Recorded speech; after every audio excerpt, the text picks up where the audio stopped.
Hey, everybody, and welcome back. Today's actually a pretty special day.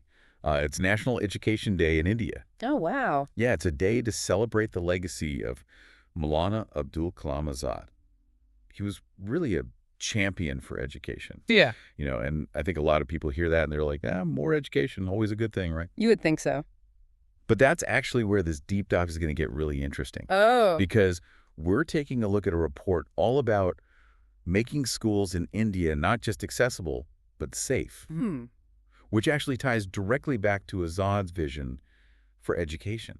I think it's fascinating because while we often, focus on getting kids into school, this report from the All India Disaster Mitigation Institute, AIDMI for short, Okay. really makes us stop and think about, okay, what happens once they're there? Are they safe? And it turns out this is becoming a bigger and bigger issue in India. Okay, so set the scene for us. Right. What's the background here? What's going on? Well, the report acknowledges all the incredible progress that India has made.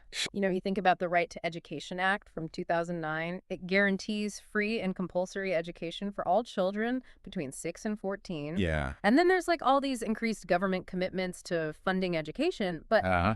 this is where the report gets kind of thought-provoking because it argues that this success is actually part of the problem. Whoa, hold on. How does that work? More students means often you have overcrowded classrooms, you have facilities that are stretched really thin, Hmm. and this can create vulnerabilities when we're talking about safety. Okay. Plus, with more kids in school, the potential impact of any safety incident becomes that much greater. It's not just a few kids, it could be hundreds, even thousands. Oh, so it's almost like this positive push for education is inadvertently exposing more kids to potential dangers. Exactly. And the report is really eye-opening when it lists those dangers. We're not just talking about the obvious things like earthquakes or floods, but also fires, food poisoning outbreaks, even stampedes. It really paints a stark picture of the wide range of risks these kids face. I have to admit, when I think school safety, I usually picture, things like bullying or internet security, Right. but fires and stampedes. Right. That's crazy. It is, and it highlights how school safety is about so much more than just the physical structure of the building. Right. It's about having systems in place to prevent and respond to a whole host of potential hazards. Hmm. And that's where this report gets really interesting. They're not just saying build safer schools. They're saying build a culture of safety. Okay, that's intriguing. What exactly do they mean by a culture of safety? Well, the report dives into this idea of weaving safety education into the curriculum itself. Hmm. It's not just about having fire drills or earthquake preparedness plans. It's about giving kids the knowledge and critical thinking skills to assess risks and respond appropriately in a variety of situations. So it's like empowering them to be proactive about their own safety, not just passive recipients of rules and regulations. Precisely, if children grow up understanding the potential hazards in their environment, they're more likely to make smart choices and even advocate for safer practices in their communities. Yeah. And this is where we see that connection back to Azad's vision of education for good citizenship. It's not just about academics, it's about equipping young people to be active, responsible members of society. That's a great point. But Yeah. let's be realistic for a second. You're talking about changing mindsets and creating a whole new approach to education. That's got to be a huge undertaking, right?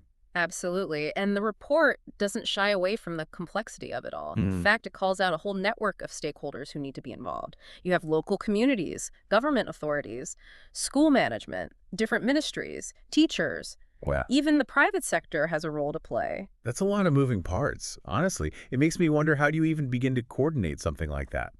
That's a key question and one that HMI grapples with in their report. Okay. They emphasize that, the complexity of the issue shouldn't be an excuse for inaction. So they've put forward this really interesting campaign, A Child's Right to Safer Schools. It outlines some very concrete steps that can be taken. Okay, so tell me more about this campaign. What kind of solutions are they proposing? Well, for starters, they're advocating for safer construction practices. Okay. And this raises an important point.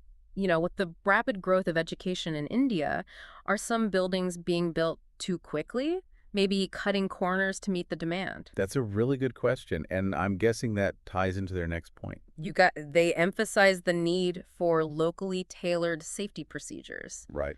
A school in a flood-prone area needs different precautions than one in an earthquake zone, for example. Of course, a one-size-fits-all approach wouldn't make sense, but even with the best construction and local planning, there's always the risk of something unexpected happening. Yeah. And that's got to be expensive to deal with. And that's where AIDMIA proposes this really interesting financial tool, risk transfer. They specifically mention insurance as a key way to protect schools, especially those in high-risk areas. Now, think about that for a second. Okay. We usually associate insurance with things like cars or homes, but schools. That's a whole new way of looking at it. It's like they're saying, don't just hope for the best, plan for the worst. But does the report get into the specifics of how this school insurance would work?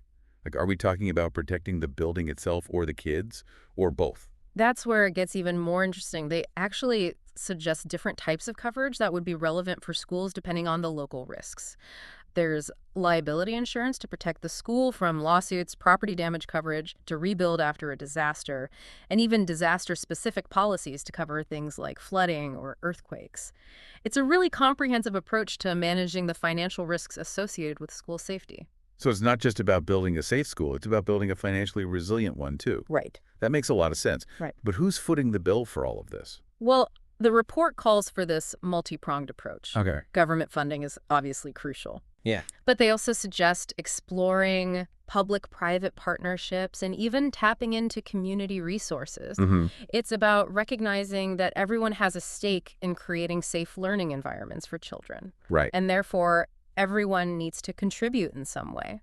Okay, so it sounds like this campaign is about a lot more than just bricks and mortar. Yeah. It's about shifting mindsets, building partnerships, and creating a whole new ecosystem of support around school safety. Exactly, and that's why this deep dive is so fascinating. You know, we're not just looking at a report, we're exploring a whole new way of thinking about education. Well said. And on that note, we've covered a lot of ground here already. We have. We've talked about the challenges India is facing in ensuring school safety, the solutions AIDM is proposing, and the importance of a multifaceted approach that involves everyone from the government to local communities. It's been a great start, but there's so much more to unpack here. Right. We need to dig deeper into the specifics of how this culture of safety would actually work in practice. What are the practical challenges, and how can we learn from other countries that have tackled similar issues? Good questions. And perhaps most importantly, what can you, our listener, do to contribute to this crucial conversation?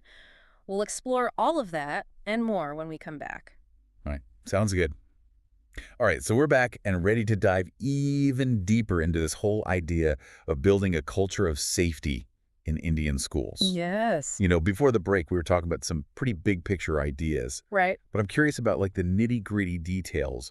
What would this actually look like on the ground, like in a real school? Well, let's imagine like a school in a coastal village, for example. One Yeah. of the key recommendations from AIDMIA is that, these safety procedures should be tailored to the specific risks of each region. Right. So in this coastal school, they might integrate lessons about cyclones and storm surges into their science curriculum. Oh, so instead of just learning about like weather patterns in the abstract, Yeah, the kids are actually applying that knowledge to like their own lived experiences. exactly. And it goes beyond just classroom learning, Yeah. This school might organize field trips to the local meteorological office or have fishermen from the community come in and talk about how they prepare for storms. Crazy. So it's about making that connection between like theory and practice, showing kids that safety is everyone's responsibility. Yeah, I can see how that would be so much more impactful than just like a dry lecture about disaster preparedness. For sure. But what about those more unexpected risks, like the stampedes we were talking about earlier? Yeah. How do you even prepare for something like that? That's a great question, and it highlights the need for schools to have clear and well-rehearsed emergency plans. So, In fact, the report suggests conducting regular drills not just for natural disasters, but also for things like fires, medical emergencies, and yes, even crowd control situations. I can imagine some people might think, drills, that's a bit over the top. Right. But when you think about the potential consequences of not being prepared, Right. it makes sense to invest the time and effort. Absolutely. And it's not just about having a plan on paper. Yeah, It's about practicing it regularly so that everyone knows what to do in an emergency. of course. The report actually cites some chilling statistics about how many school fires in India result in casualties simply because there was no clear evacuation plan or the students didn't know what to do. Wow, that's a sobering thought. Yeah. So drills, tailored curriculum, community involvement. Mm-hmm. It sounds like we're building a pretty comprehensive approach here. Yeah. But let's be honest, All of this takes resources, right? You're absolutely right. And that's why AIDMI's call for increased investment in school safety is so crucial. Yeah. They make the argument that, investing in safety is not just a moral imperative, Uh-huh. it's also a smart economic decision.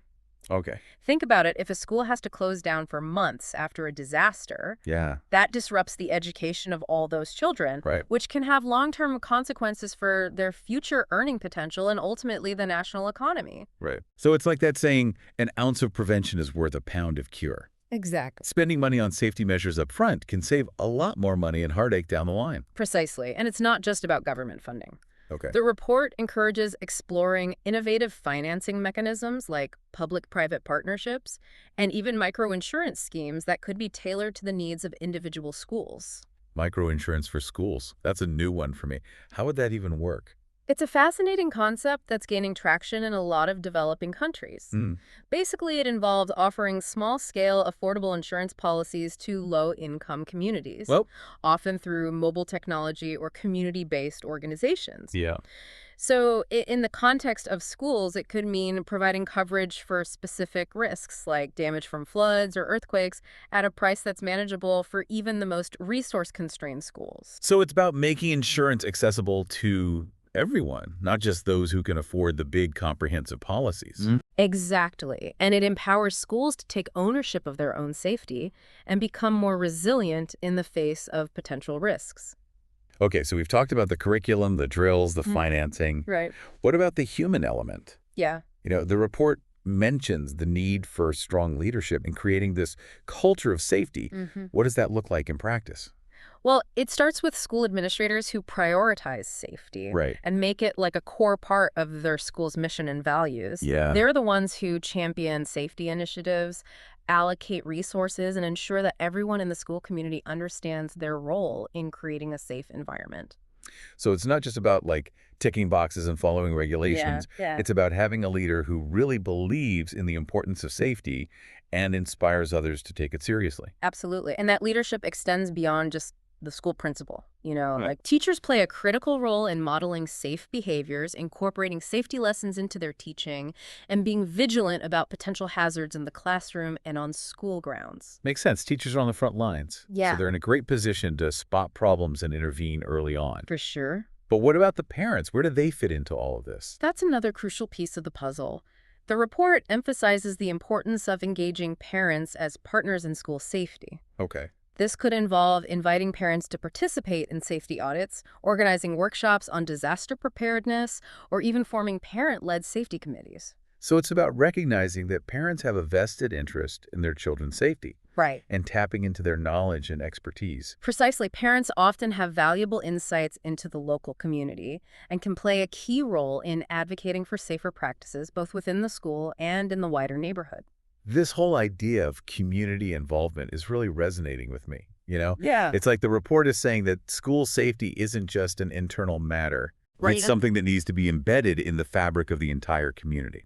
You're hitting on a really important point. The report actually highlights some really inspiring examples of communities coming together to create safer schools. Oh, really? For instance, in some villages, local artisans have been trained to build earthquake-resistant school buildings using traditional knowledge and locally sourced materials. Wow, that's a great example of how traditional wisdom can be blended with modern safety practices. It is, and it shows that, creating safer schools doesn't have to be this top-down bureaucratic process. Yeah. It can be a collaborative effort that draws on the strengths and resources of the entire community. Okay, so we've covered a lot of ground here. We have. We've talked about the specifics of what a culture of safety might look like in a school, from the curriculum to the drills to the leadership roles. But I'm curious, are there any countries that are already doing this well? Places that India could learn from? That's a great question, and one that AIDMI addresses in the report. They actually highlight Japan as a country that has made significant strides in school safety, Okay. particularly in terms of earthquake preparedness. Interesting. Japanese schools have regular earthquake drills, reinforced buildings, and even special furniture designed to protect children in the event of a tremor. So it's almost like they've normalized safety to the point where it's just part of everyday life in schools. Yeah. That's impressive. It is, and it's something that India could certainly learn from as they work to build their own culture of safety. Of course, every country has its own unique context and challenges. Sure. But there are valuable lessons to be learned from sharing best practices and collaborating on solutions. Well, you've given us a lot to think about. It has been a lot. It's clear that creating a culture of safety in Indian schools is a complex undertaking, Yeah. but it's also an incredibly important one. Mm-hmm. And it's something that requires this multi-pronged approach, involving everyone from government officials to teachers to parents to the kids themselves. You've summed it up perfectly, and as we move into the final part of our deep dive, Okay. I want to leave you, our listener, with a question to ponder. If you were tasked with making schools in your community safer, what would be your top priority?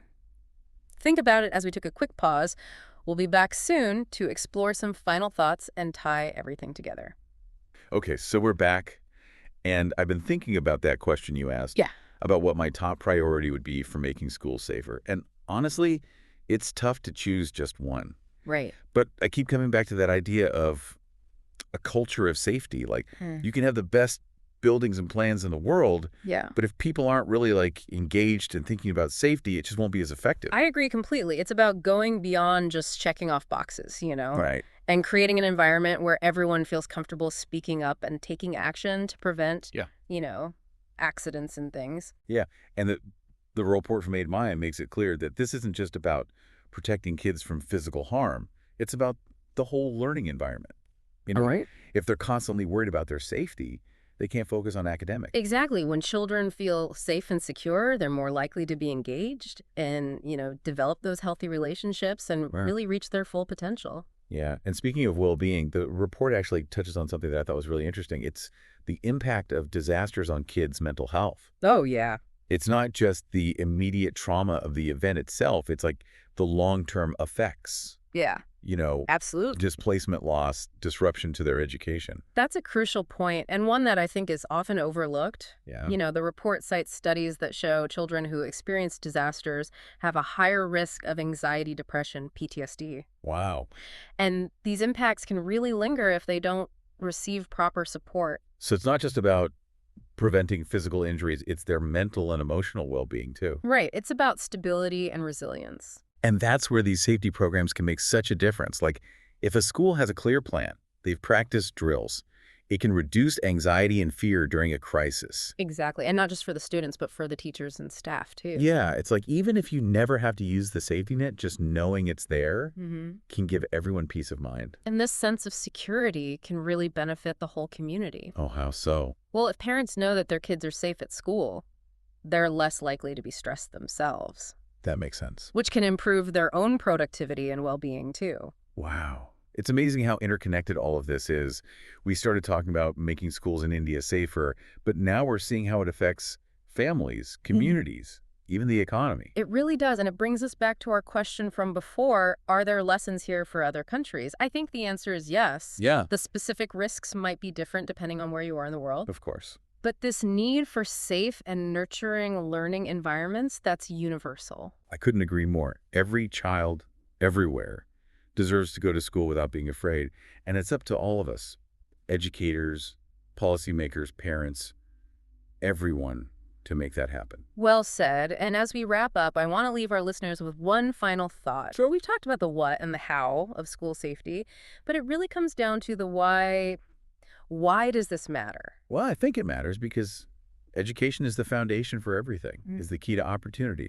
It helps break cycles of poverty. It creates a more just world. Exactly. And if we want to build a better future for everyone, we need to start by making sure that every child has access to a safe and supportive place to learn. That's the legacy we need to leave for future generations. That's a great way to put it. Well, thank you so much for joining us on this deep dive into safer education in India. We've explored the challenges, the solutions, and the bigger picture of why this is so important. It's been a really thought-provoking conversation, and hopefully it's inspired you, our listener, to take action in your own community. Remember, even small steps can make a difference. That's right. Thanks for listening, everyone. Until next time, keep learning, keep questioning, and keep advocating for a world where every child can thrive.